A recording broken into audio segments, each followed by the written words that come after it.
Esse intervalo, né, que mencionei agora, comparando o cumprimento de uma tarefa com notas musicais, quando surge esse intervalo, isso é a mesma entropia? Não necessariamente, mas a entropia, ela faz parte disso, porque uma pessoa que já é naturalmente inclinada à entropia, ou seja, e isso é uma lei meio que universal, é uma lei cósmica, né? E que precisa cada interessado estar muito atento, porque a entropia é uma inclinação natural para o comodismo, para o não fazer nada, para o próprio equilíbrio, quando positivamente encarado. Agora, a entropia, ela é mortal, a entropia é mortífera. E temos que estar permanentemente atentos a isso. Temos que estar atentos às quedas de energia, à mudança de ânimo, à mudança de pensamento e, estando atento, perceber que fatores estão se manifestando ali. Porque a entropia também é um fenômeno decorrente de manipulações feitas pela oposição. E entenda-se uma coisa, o diabo não quer que você siga adiante no caminho espiritual. E se você for uma alma antiga dessas, possivelmente um bodhisattva, de algum deus, de algum mestre do passado caído, muito menos eles vão permitir assim facilmente que você volte à casa do seu pai. Porque se você voltar, lá na frente, em outro momento da história humana, você será alguém que vai criar muito problema para eles. Então, eles matam na casca. É no nascer mesmo. É ainda quando está dentro do ovo. Então, é necessário, efetivamente, estar sempre atento. E o mestre Samael, por algo, dizia que nós devemos estar atentos como sentinela em período de guerra. Porque se estivermos desatentos, meu amigo, perdemos a cabeça. Outra questão. Na gnose, muito se fala do caminho do homem equilibrado. Porém, isso acaba sendo muito utilizado para justificar atitudes que vão contra a proposta da apresentação inicial. O que se pode comentar a respeito disso? Bem, o homem equilibrado, ele obrigatoriamente, ele precisa ter ciência, ou estar consciente, ou ter noção do que significa o equilíbrio. O que é um equilíbrio assim, a grosso modo? O equilíbrio se dá caminhando com as duas pernas. Temos que servir o ser. Temos que alimentar a alma, o espírito, como é dito em todos os livros sagrados. Ao mesmo tempo, nós temos compromissos aqui neste mundo. Nós temos família, normalmente.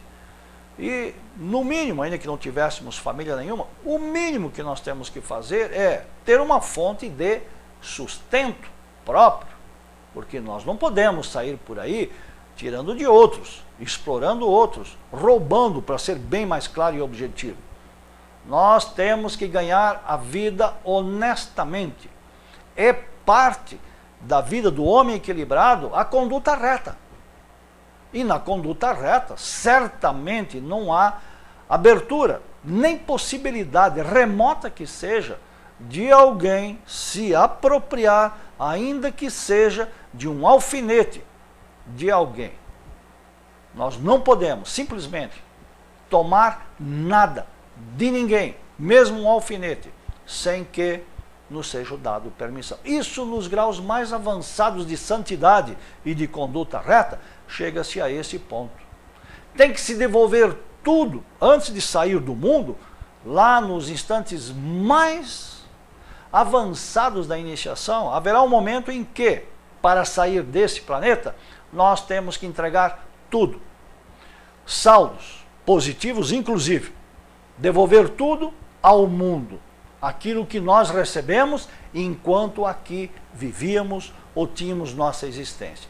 Só depois disso, quando zeradas todas as contas, podemos seguir lá nos graus avançados da terceira montanha. Nós estamos falando nesse nível aqui para exemplificar. Então, o caminho do homem equilibrado é aquele que não comete violências, é aquele que não se apodera de nada, é aquele que não aceita aquilo que não é justo. Porque qualquer moeda a mais que for dada, sem que tenha mérito para isso, não deve ser aceita. E aqui me lembro agora, nesse momento, de um exemplo muito comum na vida das pessoas de um modo geral. A gente vai no mercado, compra, paga e às vezes a moça ou o rapaz que nos atende no caixa dá um troco a mais. Já aconteceu com algum de vocês receber esse troco a mais por engano, ou no caixa de um banco, e vocês ficarem calados ou quietos, não alertarem o funcionário ou a pessoa que estava aí nos servindo? Examinem-se, pois se aceitaram, isso foi uma apropriação indevida. É nossa obrigação, se queremos o caminho reto, se queremos o caminho, a conduta reta, temos que devolver. Não aceitar nada daquilo que com justiça nos seja dado, ou por mérito nos seja conquistado. Fora isso, nos graus avançados da conduta reta, já significa que nossa santidade é relativa, não é absoluta. E para os caminhos, os elevados graus iniciáticos, isso é uma conduta inaceitável, porque nos graus avançados da iniciação não se aceita nada que não a perfeição do próprio Deus interno.